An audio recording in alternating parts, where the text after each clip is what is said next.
Oke, malam. Assalamualaikum. Ada yang mau ditanyain nggak? Ini ada Pak Agung rupanya ikutan. Ye, standby, Prof. Standby. Oke, yang lain ada yang mau ditanyain kagak? Kagak ada, belum? Oke. eh jadi ini bukan kuliah sih sebetulnya. Oke, saya akan share screen aja ya. Tapi kalau ada pertanyaan atau ada apa-apa, silahkan tulis di chat gitu. Atau kalau mau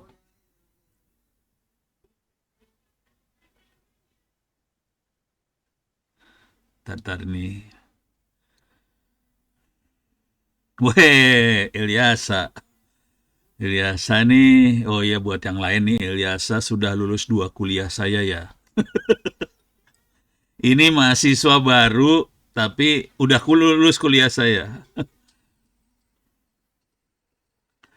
Ini ada pertanyaan lagi, apakah semua mata kuliah ada di open course? Nah ini jujur jawabannya belum. Lagi maksain dosen-dosen suruh bikin di open course susah banget ya. Jadi yang bikin akhirnya Ono doang nih. Oke, jadi yang open course kondisinya masih kuliahnya Ono aja. Ono sedang berjuang supaya kuliah yang lain juga akan ada di open course. Perjuangan. Kalau dosennya nggak ngerjain, kepaksa Ono yang ngerjain. Gitu. Kayak itu untuk urusan open course ya. Sekarang Ilyasa pertanyaannya keren banget sih. Kenapa ya di Indonesia nggak ada pabrik semikonduktor, padahal di tetangga kayak Malaysia sama Singapura ada? Apa karena di sini birokrasinya ribet atau malah SDM-nya belum ada? Oke, saya kasih cerita benerannya aja ya. Jadi pada zaman dulu kala, ini sejarah nih, ajarin sejarah. Pada zaman dulu kala, ada di Indonesia ada beberapa pabrik sebetulnya. Ada National Semikonduktor, terus ada beberapa lah Fairchild. Ini ada National Semiconductor, itu ada di Indonesia juga. Terus ada Fairchild Semiconductor Indonesia. Ada di Indonesia dulunya. Oke. Nah, kemudian pada saat saya SMA, kalau nggak salah, menakernya namanya Bapak Men Menteri Tenaga Kerja Sudomo. Sudomo jadi Menteri Tenaga Kerja waktu itu. Oke, beliau adalah Jenderal Angkatan Laut, pernah ikut di apa sih namanya, di operasinya Papua itu, waktu pembebasan Papua. Terus dia dekat sama Pak Soeharto, kemudian jadi Menaker. Oke, backgroundnya jenderal, jadi backgroundnya bukan seorang teknolog, dia jenderal. Nah, dia sederhananya gini lah, Sudomo mengusir pabrik semikonduktor yang ada di Indonesia. Parah ya. Tapi kira-kira alasannya kira-kira gini. Jadi si Fairchild segala macam itu akan pakai robot untuk semikonduktornya. Ya namanya juga kan IC. IC itu presisi ya. Nih saya kasih lihat aja lah. Eh, IC bonding, bayar. Jadi ini kan harus disolder. Lu bayangin nyolderin kayak gini, ini pan parah banget ya. Perhatiin saya langsung ngerti keywordnya ya. Karena saya orang ginian sebenarnya. Saya backgroundnya sebetulnya yang ini. Background saya yang benar adalah yang ini, bukan informatika ya saya tuh. Jadi saya backgroundnya bikin IC dan saya mainannya kayak ginian. Ini mikrometer, milimeter sih masih kurang dari mili sih, 0, sekian mili lah. Cuman kalau udah chip-chip yang apa prosesor yang baru-baru ini udah parah banget sih kondisinya. Oke, jadi ini harus disolderin nih dari konektor ini ke sini harus disolder nih. Oke, nah untuk itu nggak bisa pakai orang kalau udah IC-nya udah gede banget nggak pakai orang. Karena pakai robot sama Sudomo pabrik IC ini di Depak gitu. Sudomo ngomongnya sederhana aja. Bangsa Indonesia itu butuh kerjaan. Karena lu nggak bisa ngasih kerjaan ke bangsa Indonesia, lu keluar aja dari Indonesia. Ya pindahlah semua ke Malaysia dan teman-teman. Gitu, pada pindah. Gitu. Jadi kejadiannya itu sebelum waktu saya masih SMA kalau nggak salah udah mau masuk ke ITB. Itu. Jadi kondisinya gitu. Sejak itu jadi mereka ada di Taiwan lagi. Ada di Thailand, ada di Malaysia. Malaysia tuh di PJ, Petaling Jaya. Terus ada di Singapura. Gitu. Ada di 3 tempat itu yang gede-gedenya. Itu. Karena di Depak dari Indonesia. Nah, kalau udah di Depak mau masuk lagi susah loh. Mereka mikir 2 3 kali. Nah, terus kejadiannya gini. Saya kan belajar bikin IC ini. Saya berangkat ke Kanada. S3 saya bikin IC inilah. Saya kasih tahu teknologinya ya. Eh, eh, SOI, chip apa silikon. Nah nih, silicon insulator. Jadi saya mainan dengan teknologi yang seperti ini, SOI. Saya kasih lihat gambarnya. Jadi ada gambarnya nggak? Jadi ini ada silikon dioxide, di atasnya ada silikon, di sini ada silikon lagi. Kenapa kita pakai teknologi tidak full silikon? Jadi ini ada barit silikon seperti ini supaya kalau diterbangkan di ruang angkasa ada apa? Sinar-sinar kosmis segala macam. Kan itu ada sinar gamma, alfa dan sebagainya. Itu kalau kena IC itu terionisasi dalam IC-nya. Nah, supaya ionnya tidak merusak rangkaian elektronik yang ada di atasnya, dikasih oksida di sini. Oksida fungsinya kayak bumper lah, rem, supaya ion-ion tidak membuat transistor sini kerjanya jadi ngaco gitu ya, kira-kira kayak gitu. Jadi saya mainnya teknologi yang seperti ini sih, gitu ya. Nah, eh karena saya mainan kayak ginian, jadi saya ngerti lah cara bikin IC dan sebagainya. Nah, balik lagi ke urusan yang, sorry, balik lagi. Urusan bikin IC-nya, jadi kira-kira gini, waktu itu Departemen Kehutanan, ini tahun berapa ya? Kehutanan. Debhut Kehutanan itu tahun sekitar 83 lah. 93 lah. 93 94 lah. Dia butuh walkie talkie. Jadi kehutanan butuh walkie talkie buat penjaga hutannya. Dan mereka pengadaan barang walkie talkie lah ya. Waktu itu yang bertanding ada 2, Philip, Philip sama satu lagi Motorola. Oke. Saya adalah anggota Orari. Nah, jadi saya ada Orari. Orari kerjanya mainan radio kayak ginian sih, walkie talkie dan teman-temannya lah. Saya anggota Orari, saya mainan electronics, saya dosen di ITB. Dipanggil lah sama kehutanan, bisa nggak dampingin Departemen Kehutanan untuk menganalisa makhluk-makhluk ini. Jadi Philips sama Motorola dianalisa gitu. Yang pasti menang Amerika lah, Motorola lebih bagus daripada Philips, udah jelas itu mah. Ya udah nggak, ya ceritanya gampang kalau gitu sih sebenarnya. Nah cuman saya waktu itu gombal sedikit. Saya colek nih Motorola. Lu kan udah pasti menang, lu pasti dapat duit lah Motorola, nggak usah khawatir lah. Cuman bisa nggak gini? Mau nggak Motorola bikin pabrik IC di Indonesia? Gitu. Si Ono masih buloon itu ya. Masih ya, umur-umur 30-an lah. 20, 30 lah, 30 kurang. Eh saya bilang gitu. Mau nggak Motorola bikin pabrik di Indonesia? Wah, Motorolanya melotot dong. Serius.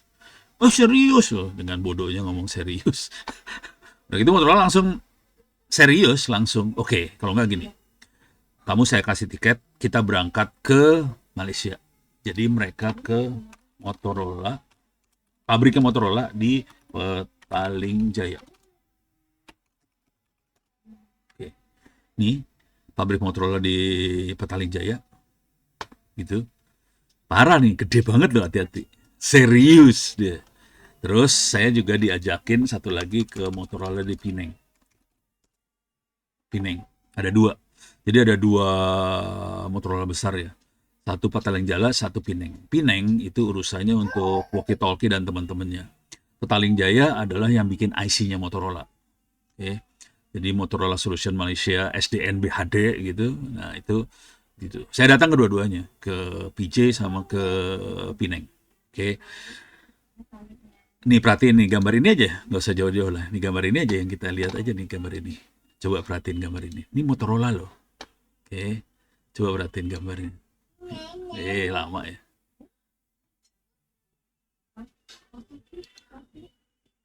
Iyalah, balik lagi. Ya udah gini aja ya. Nih perhatiin gambarnya.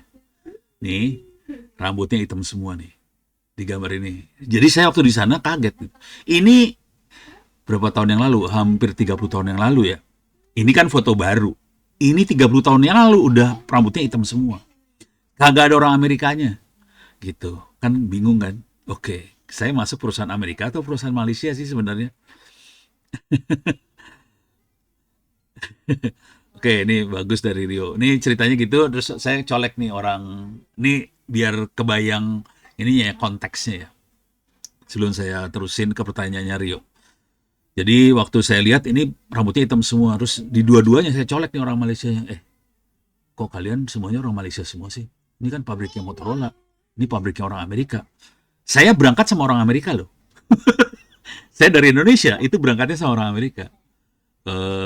Karena dia yang bidding buat Motorola-nya di Indonesia itu ya. Nah, cuman ini pas sampai sana, ini isinya orang Malaysia semua.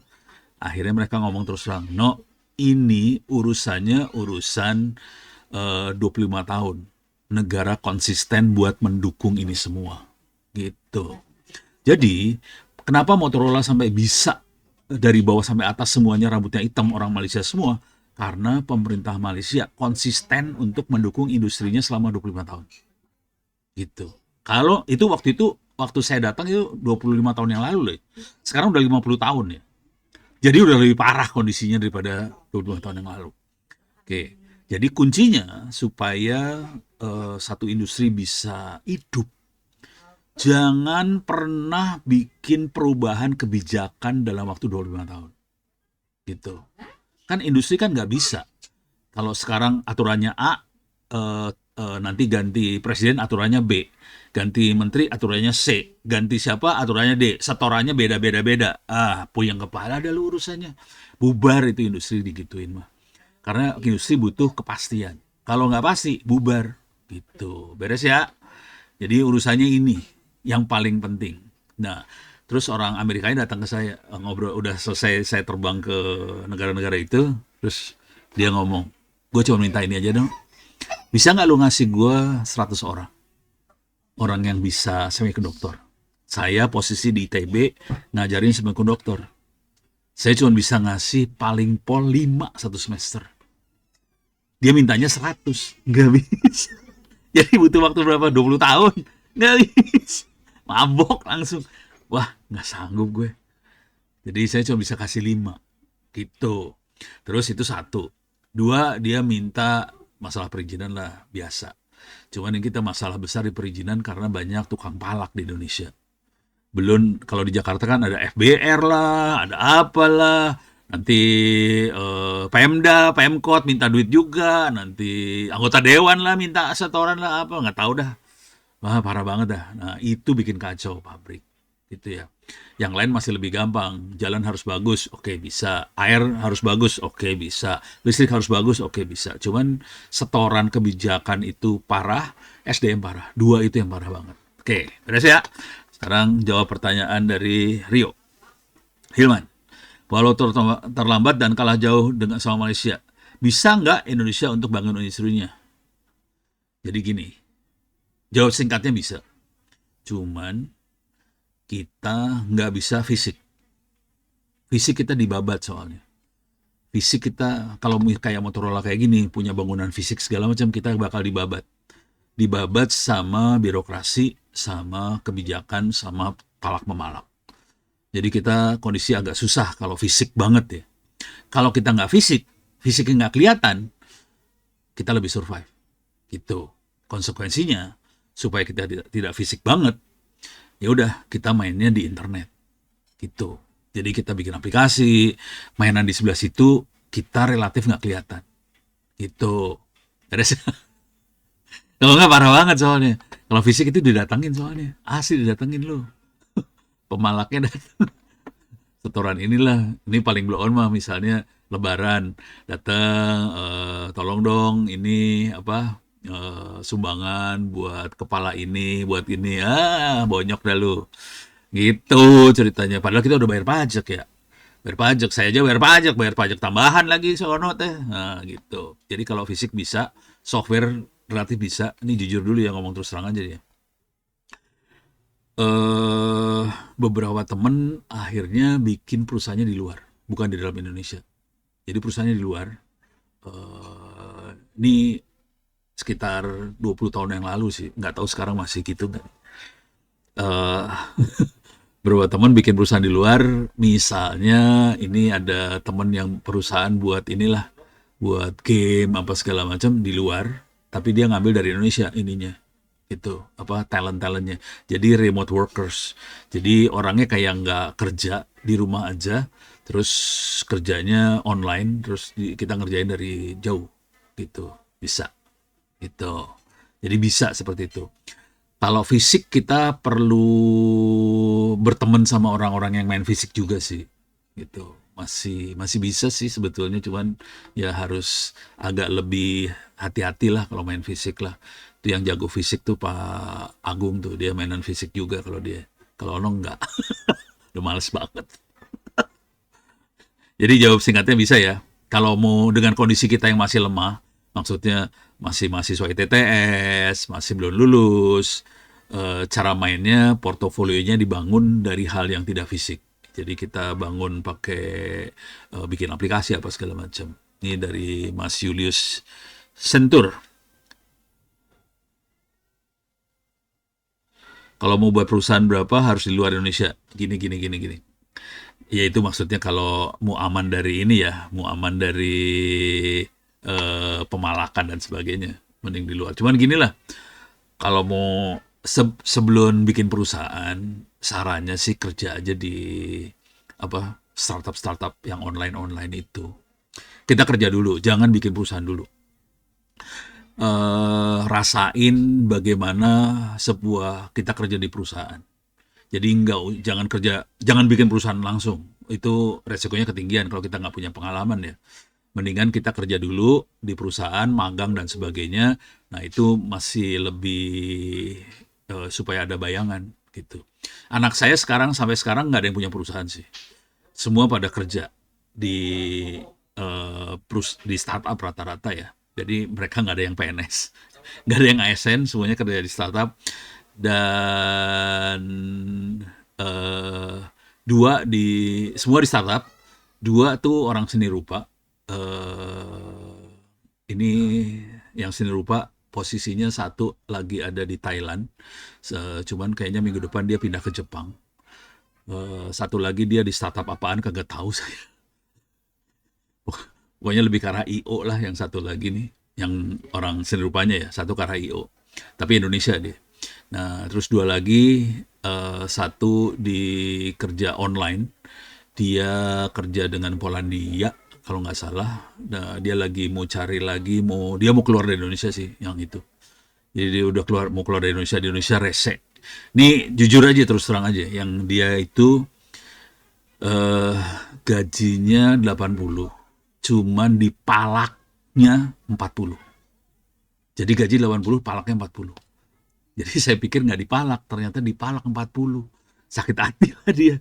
Jadi dia ngabisin setahun, udah gitu dia cari keluar. Dia akan keluar dari Indonesia, udah pasti dia. Dia udah sakit hati soalnya.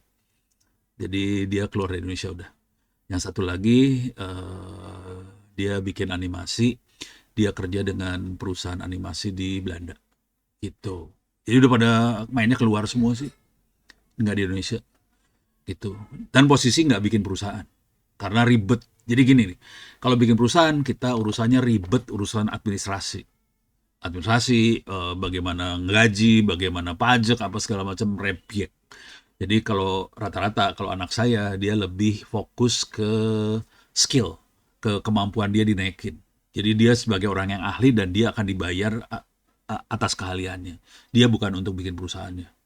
Jadi emang ada dua keahlian ya. Yang satu adalah bikin perusahaan, ngoperasin perusahaan. itu lebih sebagai manajemen general biasanya. Dan dia harus orang ahli bisnis. Yang satu lagi adalah sebagai expertnya. Kalau anak saya kebanyakan expert, bukan yang bisnisnya gitu. Beres ya?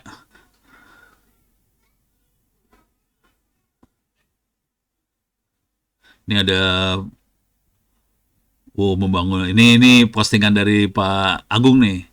Jangan lupa ada personal branding, kegiatan masing-masing. Mereka ini supaya baca-baca LinkedIn di ini ya, ITTS juga. Ini banyak rekaman-rekaman. Jadi di podcast-podcastnya ITTS, di rekaman webinar ITTS banyak banget sih sebenarnya. Kita banyak tamu-tamu yang memang ahli dari luar juga ada. Yang terakhir kemarin Pak Ari Pribadi, tanggal 16 Agustus, itu dia dari Amerika langsung. Kebetulan namanya orang Indonesia ya. Kelihatan kan Krishna Ari Pribadi itu nama Indonesia. Tapi dia warga negara Amerika sih. Tapi dia teman sekelas saya dari SD. Jadi kita duduk barengan sebelahan.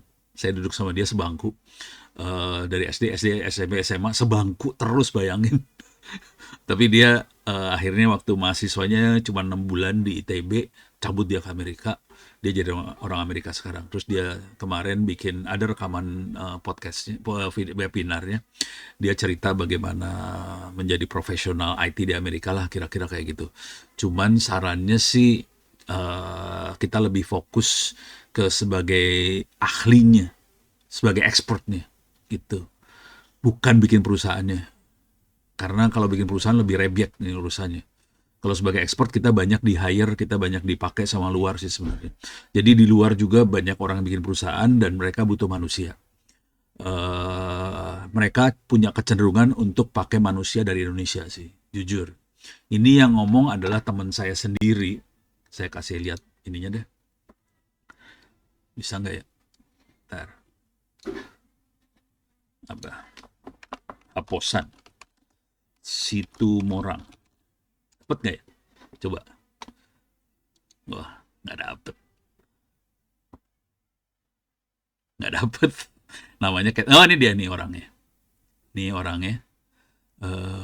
Cuma dapet satu ya. Ini dia nih. Ini dia juga nih. Ini Aposan. Ini orang Indonesia, tapi perhatiin Indonesian diaspora. Diaspora berarti ada di luar negeri kan. Nah, bentar saya kasih cerita si Aposan ini. Cuma dapat satu gambar doang. Ya udah, ini dia orangnya, Aposan Situmorang.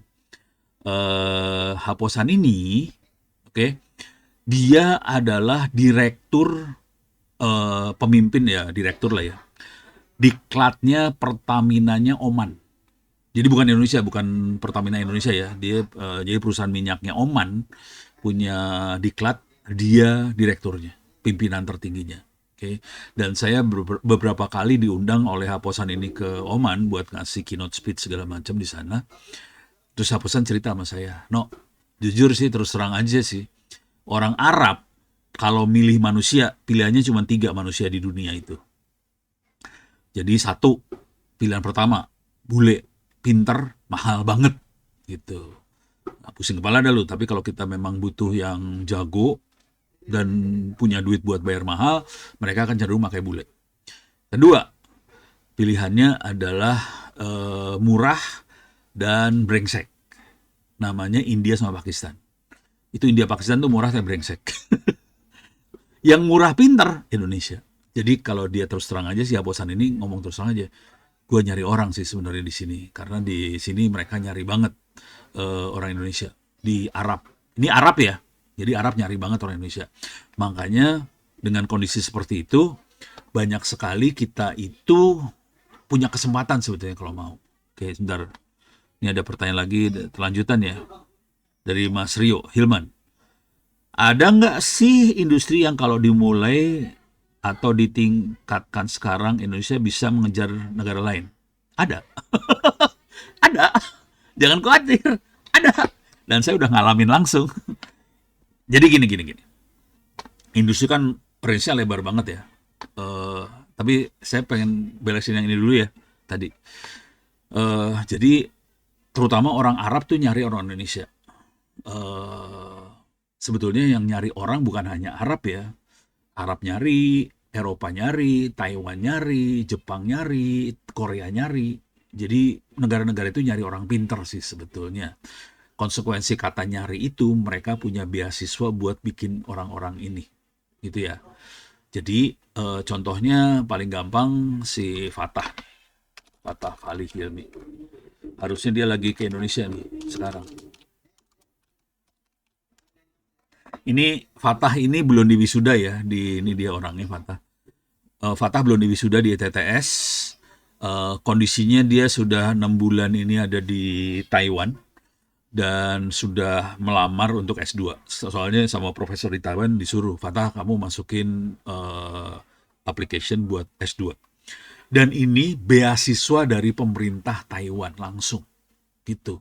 Jadi kita S2 itu tidak perlu keluar duit sebetulnya. Jadi ini contohnya Fatah akan S2 di Taiwan. Kondisinya udah 6 bulan di Taiwan, dia magang di Taiwan gitu. Dan dia akan terusin ke S2. Cuman masalah paling besarnya adalah wisudanya ITTS bulan Oktober itu. Tapi kemarin udah kita usahain supaya ada surat ini lulus ya, surat apa? Surat keterangan lulus lah. Gitu ya. Mudah-mudahan visanya jadi beres. Kalau itu beres, mudah-mudahan bisa tembus jadi dia ke S2 di Taiwan. Oke, itu Fatah. Satu lagi Amanda nih. Amanda ITTS. Dapat nggak ya? Nggak ada. Amanda apa sih namanya? Gue lupa. Si Amanda itu namanya apa ya? Saskia kalau nggak salah. Oh, dapetnya kok kayak gini sih?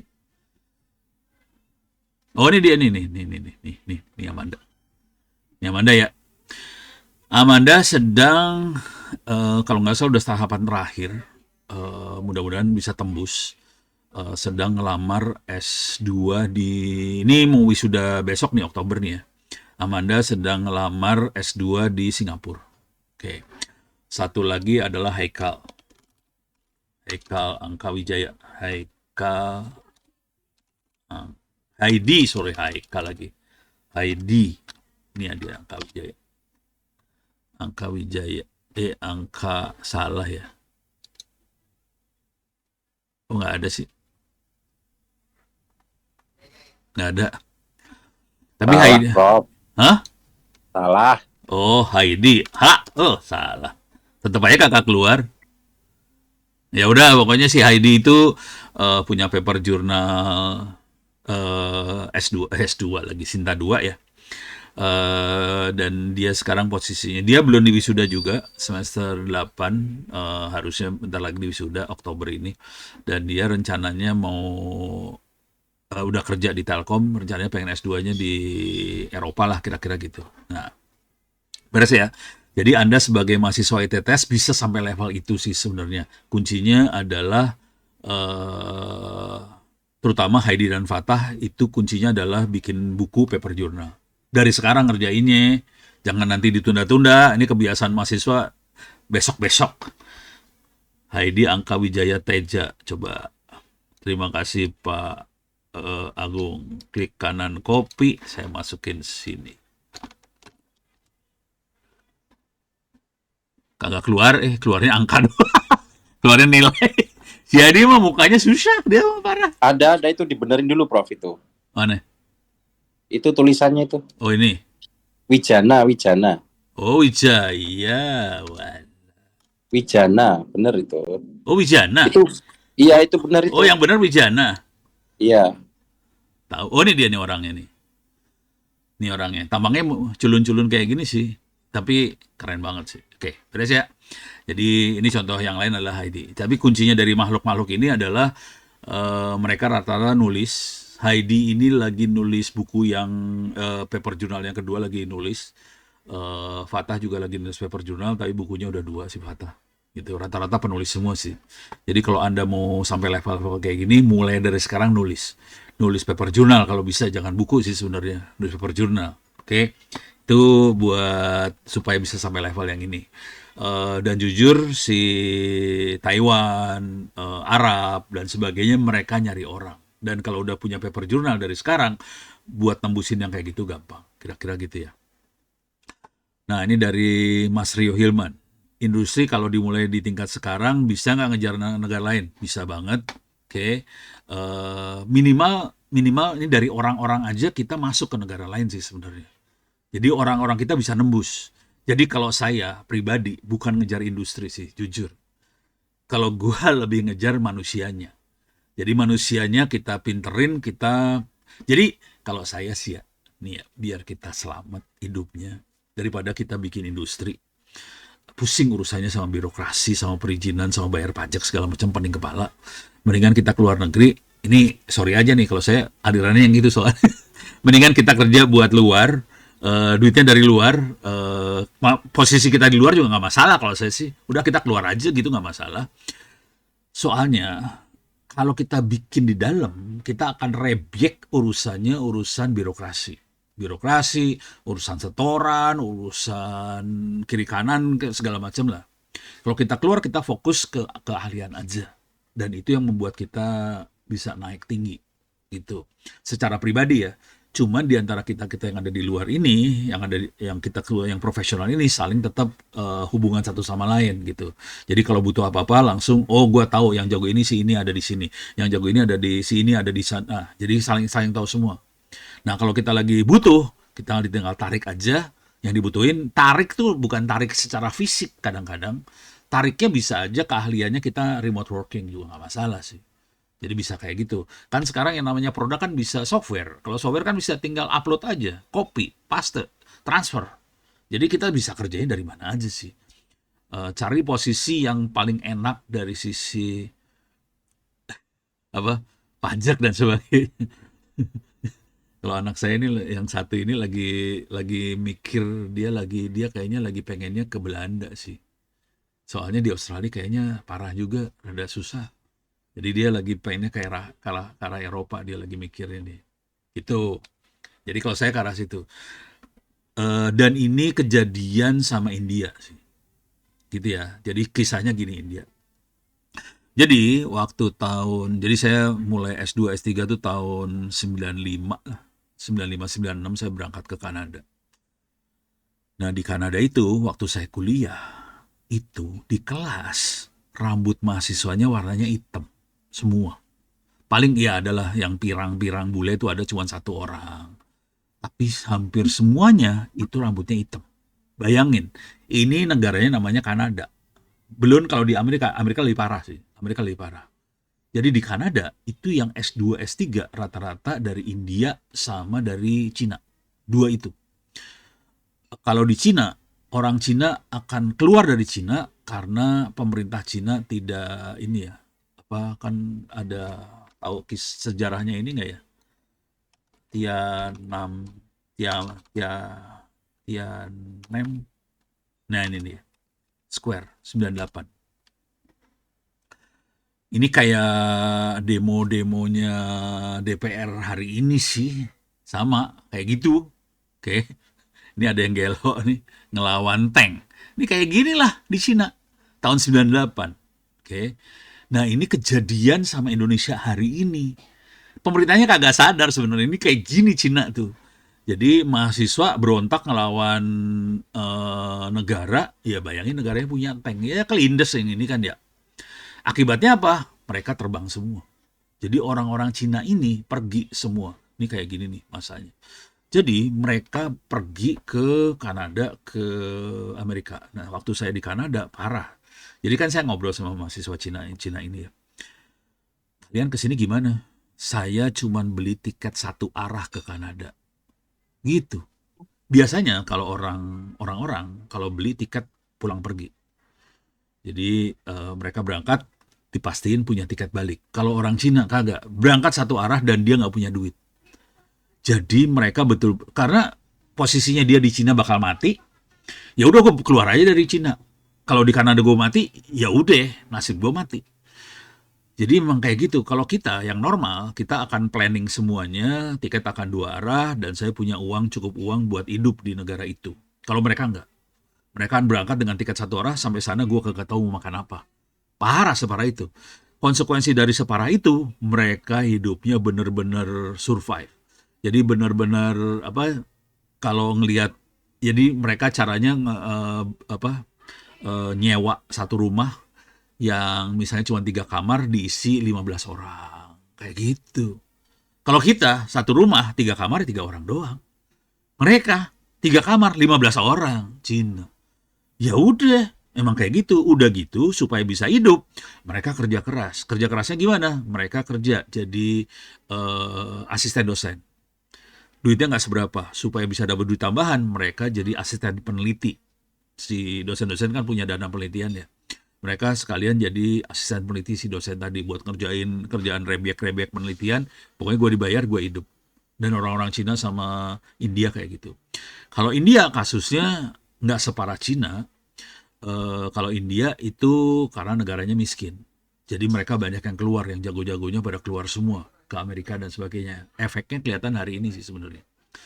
Efek hari ininya kelihatan paling gampang, lihatlah itu Facebook, lihatlah Microsoft, lihatlah Google masih nggak terlalu ya, tapi Facebook, Microsoft itu kelihatan banget. Isinya orang India di sebelah sana. Itu efek dari yang ini sih sebenarnya. Nah, dengan seperti ini kalau saya sih cenderungnya mendingan kita jadi fokusnya bukan pada bikin perusahaannya, mendingan kita fokus pada orang pinternya, terus kita keluar. Tapi kalau bisa jangan sendirian gitu, banyak orang sekalian dan kita yang masuk nyusup ke dalam perusahaan-perusahaan di luar tadi. Perusahaan-perusahaan itu dijamin halal, mereka kan cari pasar di Indonesia. Coba bayangin aja, Microsoft kan cari pasar di Indonesia, Facebook cari pasar ke Indonesia, mereka akan datang ke Indonesia lagi sih. Nah, kemudian teknik yang lain yang dilakukan, terutama yang India, yang kelihatan banget tuh India ya. Teknik yang dipakai adalah mensubkontrakan kerjaan ke negara asalnya. Nah, kalau di India ada Bangalore nih. Bangalore, India. Oke. Kalau India bener kayak gini ya. India benernya kayak gini. Tapi Bangalore-nya kayak gini. Bangalore-nya udah kayak istana. Kalau India benernya sih rese. Ini Bangalore yang Indianya nih. Bangalore-nya udah kayak istana, parah. Saya udah pernah masuk ke Bangalore sih. Jadi udah kayak gini nih coba. Air India Bangalore udah kayak gini aja, udah kayak Amerika aja sama. Jadi mereka ngesupin kerjaannya ke India, banyaknya jatuhnya di Bangalore High Tech City ini. Oke. Dan udah gitu banyak orang-orang India yang remote working dari Indianya. Kenapa bisa kayak gitu? Karena CEO-nya kayak Facebook apa dan sebagainya itu kan orang India. Dan udah gitu mereka ngesupin ke bangsanya dia yang dia kenal familiar. Dia nggak akan ngesupin ke Indonesia yang dia nggak kenal. Jadi kalau saya cenderungnya kita pergi, udah gitu kita kerja. Memang kalau awal pasti kita ada di bawah. Tapi kalau 10 tahun kita akan ada di atas sih. Jadi udah jadi petinggi. Nah, udah mulai ngesupin. Nah, kesalahan Indonesia adalah melarang orang Indonesia buat keluar. Udah, mabok dah lu. Cari aja kerjaan di rupiah kayak gini, mau tewas udah gitu isinya preman lagi kan, puyeng kepala dah lu. Gitu. Coba gua kasih lihat ini ya. Pakai Google Maps lah, Bangalore. Di luarnya parah, India tuh parah, lebih parah daripada Indonesia sih. Bangalore, India. Nih, kalau nggak salah di mana ya? Cari yang ininya sih. Yang ini ada di foto ini ya.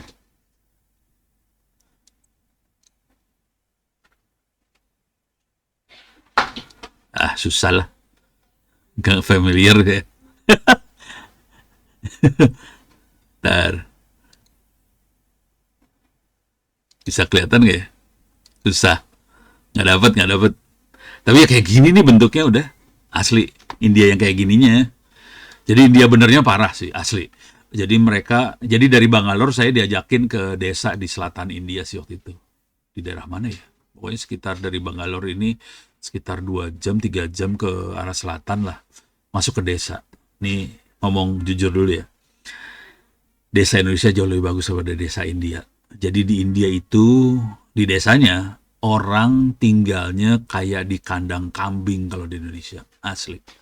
Jadi kalau udah ngeliat gitu saya bersyukur tinggal di Indonesia. Orangnya hidupnya masih lebih bagus. Memang secara keseluruhan mungkin kalau Bangalore-nya kita nggak ada ya. Cuman secara keseluruhan desa kita masih lebih bagus daripada India. Itu saya masuk ke daerah-daerah kayak gini, turun ke bawah. Urusannya urusan ngelihat bagaimana internet dibangun di India. Kita lebih bagus sih sebenarnya daripada India gitu.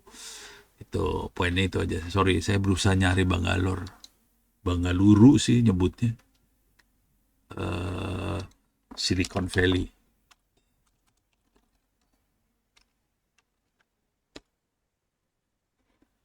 Oh, ini dia. Ini Silicon Town. Boleh masuk nggak ya? Bisa masuk nggak ya? Coba.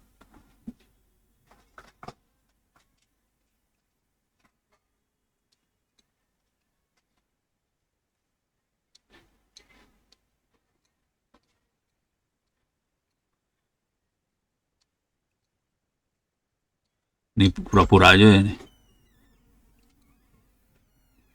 Oh, nggak bisa. Dia nggak ngasih izin Google Map buat ambil foto. Oh, ada nih. Street view dikit. Enggak nih, ini jelek ini mah. Ya udahlah, pokoknya ada yang bagusnya lah di India mah. Itu ceritanya. Oke, ini Silicon Town. Oke, ini beres ya urusan yang ini ya. Saya punya waktu sekitar 15 menit lagi. Tapi kira-kira gini yang saya pengen usulin buat anda-anda biar kuliahnya bisa cepat di ITTS. Tolong masuk ke sini, open course ITTS ACD. Oke. Bikin account di sini. Ini ya bikin account, tau lah ya caranya ya. Oke. Nah, udah gitu di sini ada course-course-nya nih. Ada database, ada big data, ada cloud computing, ada komputer, network segala macam nih ya. Bisa dikerjain di situ course-course-nya. Cuman nanti saya kan akan ngasih kuliah. Silahkan ikut kuliah saya. Kuliah saya kan semester 4, semester 6 sih sebenarnya ya. Cuman ya saya buka aja lah, anak-anak semester 1 kalau mau ikut kuliah ya silahkan aja dah. Oke. Nah, cuman kuliahnya bukan yang open course nih. Kuliahnya kayak ada angka-angkanya kayak ini 2023 2, 2003 2024 1, 2025 1, 2025 2 segala macam ya. Nanti mungkin 2025 2. Oke. Nah, kuliahnya kan kayak gini bentuknya. Nah, ini kuliah yang ini yang angkanya saya masukin langsung ke BAK, ke akademik. Jadi silahkan dikerjakan. Ini yang ngerjain ini Ilyasa ya. Ilyasa maba loh. Ini karena ini banyak mabanya. Ilyasa itu maba dan dia sudah ngerjain kuliah dua ini. Data analisis sama forensik udah dikerjain, dapat nilai 90. Jadi udah nggak usah ngerjain kuliah itu lagi sih ntarnya. Nilainya udah ditabung di sana di BAK. Oke, tapi belum dimasukin ke Dikti. Nanti pada hari hanya dimasukin ke Dikti. Buat Anda semua silakan ini dikerjain, terutama kalau karena belum ada kuliahnya ya kerjain yang open course aja dulu. Tapi nanti kalau ikut kuliah saya bisa dikerjain yang ininya. Yang bingung akademiknya sih, nanti milah antara mahasiswa yang benar sama mahasiswa yang maba, yang mahasiswa semester 1 2. Soalnya harus dipisahin sih sebenarnya. Yaitu bagian akademik yang puyeng lah. Itu ya, itu satu. Kedua, saya kasih lihat aja di sini contoh realnya. Saya maksud lihat contoh nilai. Oke. Ini ada yang nilainya 100 semua.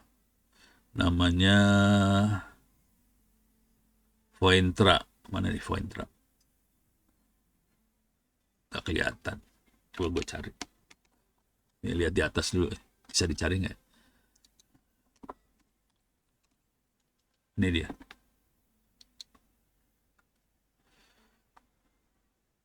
Nih. Nilainya 100 semua loh, jangan khawatir dia. Pointer nilainya 100 semua. Ini 100 semua. Sampai UTS UASnya 100. Oke. Kenapa dia bisa nilainya seperti itu? Karena Vointa nulis buku dan terbit bukunya. Jadi kalau mau supaya kuliahnya bisa 100 semua, bikin buku yang sesuai topik kuliah itu. Udah gitu nego sama dosennya supaya buku bisa gantiin kuis UTS UAS. Jadi Voentra ngerjain ini sebelum UAS selesai, bukunya selesai, dan dia nego sama saya, Pak, ini buku bisa diganti nilai nggak? Gitu. Ini ada pertanyaan.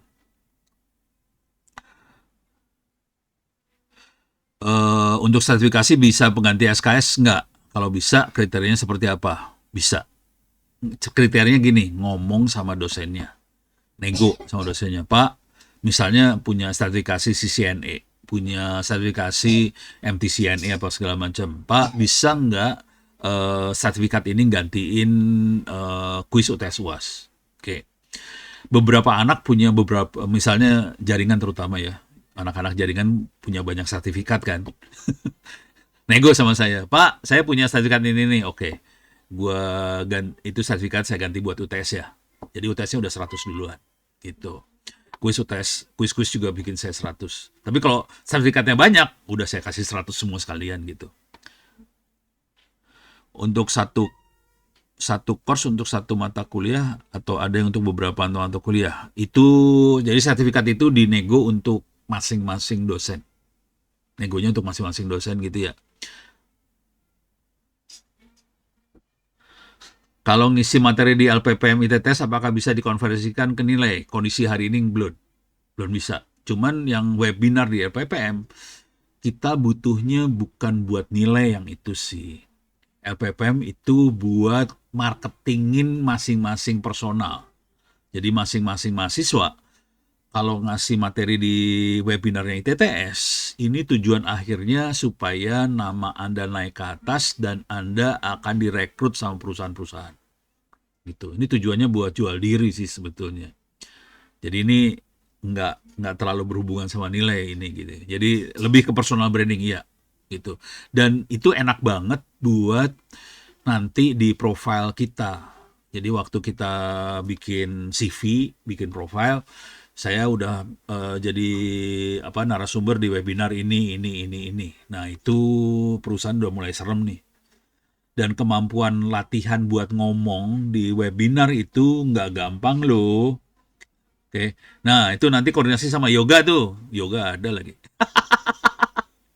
Tuh ada yoga ya. Jadi buat Anda-Anda yang pengen webinar bisa koordinasi sama yoga. Ini yang ada di kepala saya targetnya kira-kira gini. Jadi Anda itu semester, jadi ini kan masih ada 1 bulanan lagi ya. Silahkan kerjain yang di open course 1 bulan ini. Tolong koordinasi sama yoga untuk jadi narasumber webinar. Oke. Topiknya apa aja sih? Nggak usah yang canggih-canggih, nggak usah yang hebat-hebat lah. Pokoknya latihan buat ngomong aja gitu. Ini si yoga aja masih kurang banyak nih yoga banyaknya jadi moderator, parah yoga. Tapi oke sih. Ini besok tanggal 2, 3, 4 kita akan ada ITTS akan ada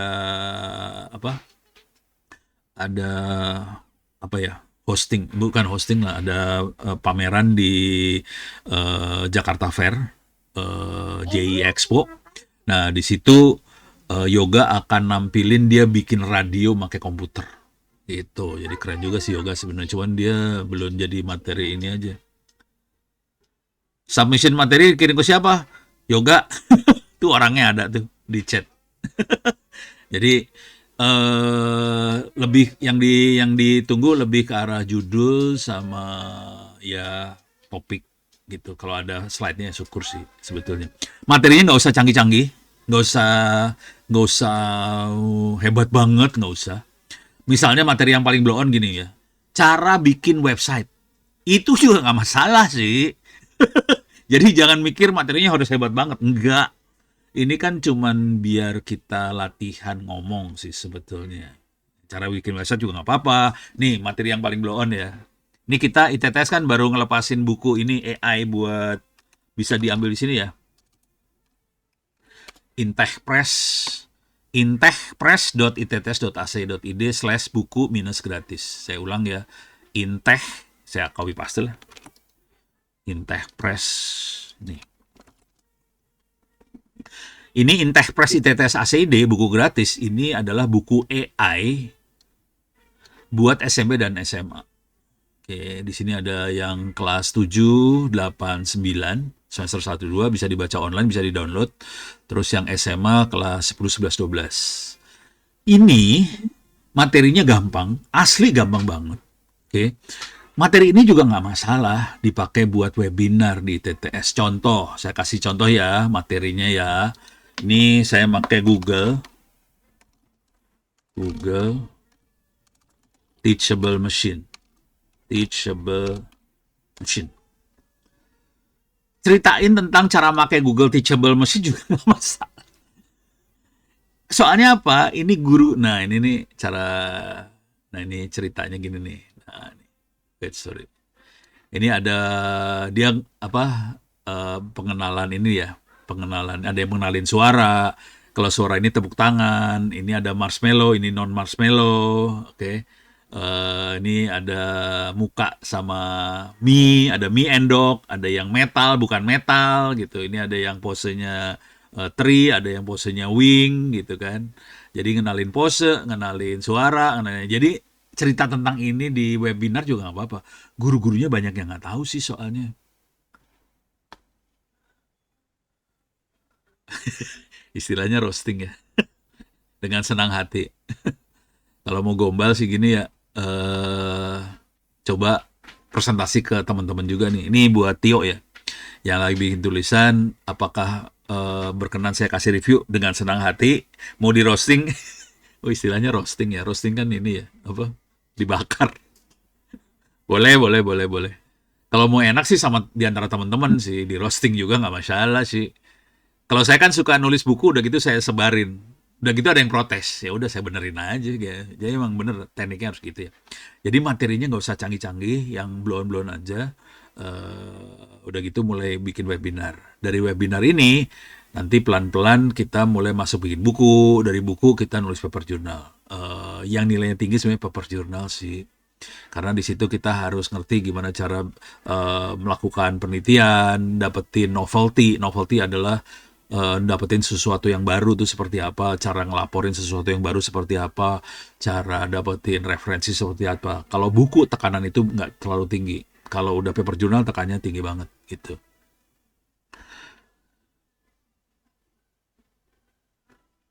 Oh, mau review yang bagus. Gini mau cara review. Cara review buku ya. Ini saya kasih lihat teknik review. Jadi kalau kita udah nulis, ini saya punya waktu 8 menit lagi lah.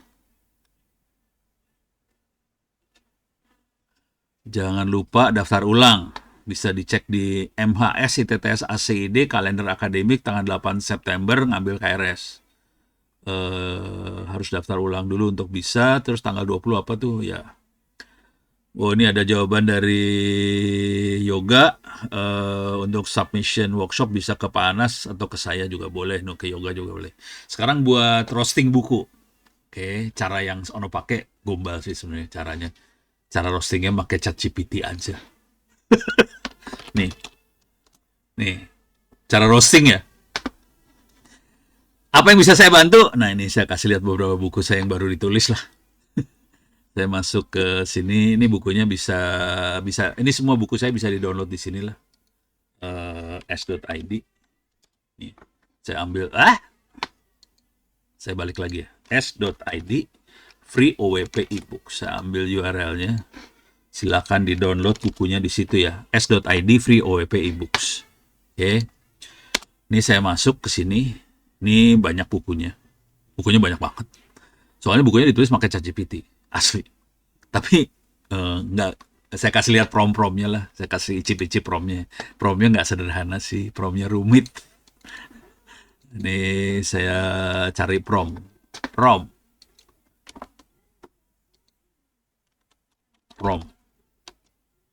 Nih. Ini misalnya yang ini ya.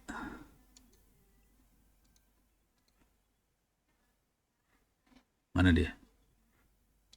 Ini dia. Ini promnya kayak gini nih. Sepanjang ini promnya. Promnya panjang dah. Enggak, tolong buatkan bab ini kagak. Promono mempanjangnya ya dana-dana. Makanya bukunya jadi seru urusannya. Jadi promnya sepanjang ini kalau saya bikin buku ya. Dan ini saya ngarahin si ChatGPT untuk bikin sesuai yang saya mau lah, kira-kira kayak gitu. Ini lagi bikin buku soal ini ya. Soal apa nih bukunya? Soal SLM sama REC untuk Ubuntu 24.04. Eksplisit banget loh ini. Judulnya eksplisit ya. CPU only. Jadi saya bikin SLM REC untuk Ubuntu 24.04 CPU only. Saya bikin buku seperti ini. Ini lagi dibikin, ini bukunya sedang dibuat, belum jadi. Oke. Sekarang misalnya bukunya udah jadi. Ini ada beberapa buku yang udah jadi, saya kasih lihat aja buku yang jadinya lah. Ada saya taruh di download, ada saya taruh di sini lah. Ini ada buku-buku yang jadi. Oh iya tuh ada ini tuh dari Pak Agung, pertandingan hacking CTF 2025 ya. Silahkan daftar. Kalau Anda kalah nggak masalah, iseng aja. Soalnya ikut-ikut kayak gitu, itu seringkali ada webinar-webinarnya. Jadi dapat ilmu. Jadi jangan mikir harus menang. Ya enggak, siapa yang suruh menang juga. Kan nggak ada keharusan. Ada lomba forensik dong, Pentes. Pak Agung, ada yang minta forensik. Keren, Bo. Kalau mau jujur, yang lagi dicari adalah hackathon AI. Itu ada yang pengen lomba juga. Oke, ini saya kasih lihat buku yang udah jadi ya. Bentar, ini dia, ini contoh buku jadi. Bentar, saya cari buku yang rada pendek lah. Ini misalnya ini pendek nih. Ini buku pendek banget nih. Ini barusan jadi tadi pagi. Ini tentang agentic AI ya. AI yang proaktif. Namanya ini contoh sederhana. Ini bukunya. Bisa diambil di URL yang tadi ya. Oh ini lagi cek ombak. Oh oke tuh. Ntar akan ada tuh kata Pak Agung tuh. Dia, ini bukunya. Ini bukunya ya. Oke. Ini buku saya. Ini perhatiin bukunya modelnya kayak gini kalau saya bikin sih. Jadi ada tulisannya, ada tabelnya, ada source code-nya, horor dah. Tapi source code gampang sih, ini bukan source code yang susah-susah. Ini Python yang gampang-gampang semua. Tapi buat ngasih bayangan bahwa ngoding itu nggak susah-susah banget sih sebetulnya. Oke, udah ya. Ini bukunya, AI yang proaktif. Oke, saya masukin ke sini. Saya upload. Jadi caranya gini aja. File, saya masuk ke download, saya masuk lagi ke sini, saya masuk Ono AI yang proaktif. Ini dia ya. Ini lagi diupload. Oke, selesai diupload, tambahin aja. Tolong di roasting buku ini. Gitu aja udah. Tolong di roasting aja udah. Peres, di roasting sama dia. Dia baca. Oke, mari kita roasting bukunya. Biar pedas tapi tetap fair ya. Karena jelas effortnya gede banget. Judulnya terlalu generik. AI Starter Pack.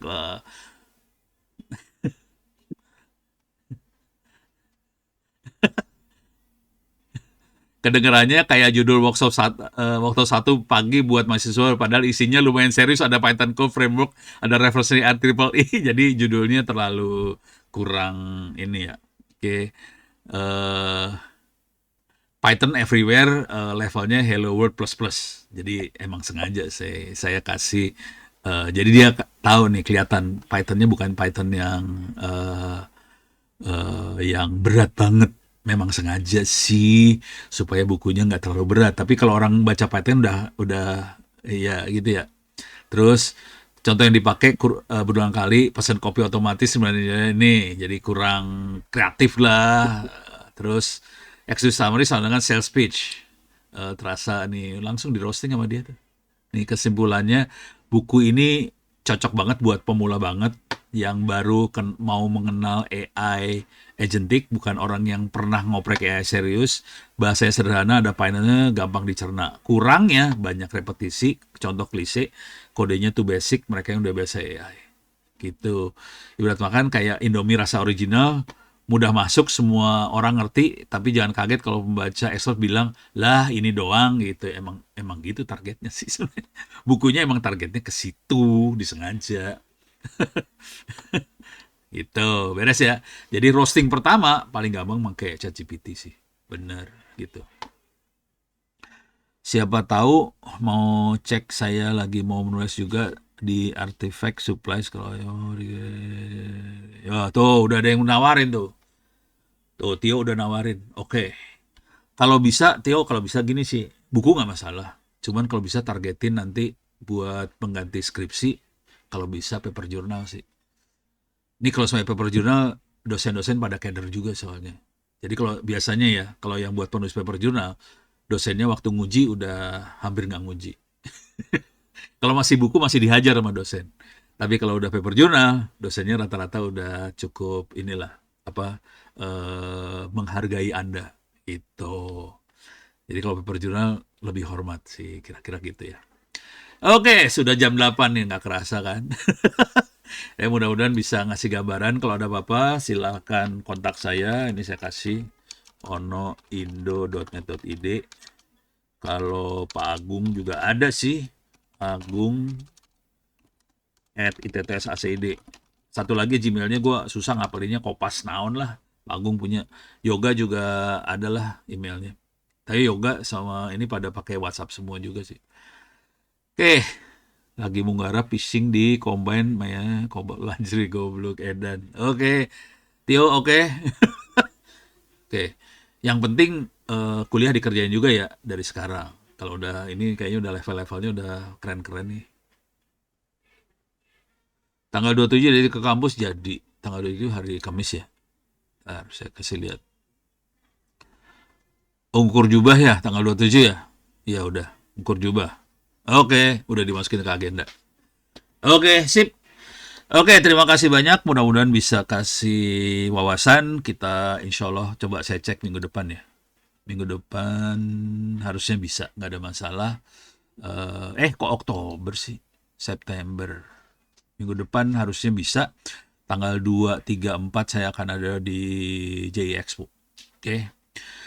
Terima kasih banyak. Mudah-mudahan bisa bermanfaat. Billahi taufik wal hidayah. Assalamualaikum warahmatullahi wabarakatuh. Sampai tanggal 8 yang beasiswa udah mulai daftar ulang ya. Wah, nggak tahu nih urusannya. Iya. Tadi Pak Agung bilang tanggal 8 kan ya? Tanggal 8 daftar Ya, ulang. Ya. Oke, sip. Terima kasih. Sampai ketemu minggu depan. Saya stop share juga. Ini saya rekaman, saya tutup.